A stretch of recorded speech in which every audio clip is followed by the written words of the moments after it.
Mr. President and members of this body, I stand here happy to report that much progress has been made in this Commonwealth and across this nation. However, I would be remiss if I didn't also report that the job is far from being completed. Racism is alive and well today in the Commonwealth. Some do not want to talk about this very unpleasant fact, but I observe it, I see it, I deal with it along with a lot of other people, not just in the Commonwealth, but across this nation. Some are in denial, but others say, rather than deny it, why don't we take an action, a step forward to make what Dr. Martin Luther King Jr. stood for a reality, a full reality. Now, this past Monday, there was a national holiday that was celebrated across this country. Some people went out and they did something productive in their community to demonstrate their acknowledgement of this great American.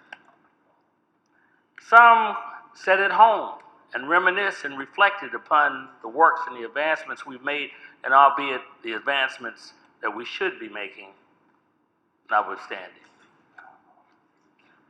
Some went to places and gathered together to fellowship, to exchange niceties, but not only that, to reflect again upon the teachings and the life and legacy of Dr. Martin Luther King.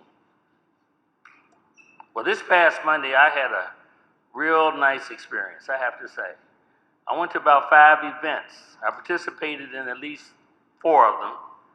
And ultimately, I ended up at the end of the day in Northern Kentucky. Northern Kentucky. My district's in Louisville, Kentucky. But here I was in Erlanger, Kentucky. I was invited there to be the speaker at the MLK event, their celebration there. But here's what was unique about that. Erlanger, Ellesmere, Independence, and Covington came together to share a moment together on this particular day in celebration and recognition and confirmation of the fact that when we communicate together as human beings, when we join together, when we are single-minded about doing that which is correct and just and right, we can do anything. So that was their reaffirmation. They came together, had a panel there. I don't know how much it was to them or the importance of what I said. What was really significant was the fact that they came together and not just talked about it, but confirmed that they would act upon that to make that dream of Dr. Martin Luther King Jr. a full reality. That inspired me. It inspired them. In fact, throughout the day, everyone that I touched that was focused on that issue was inspired. So I bring it here today to the chamber, the Senate chamber of the Commonwealth of Kentucky. I bring it here because we can't just let it be a nod about the fact that a great man lived, but that what he stood for lives. It lives through us. It lives through what we commit to. It lives through what we do.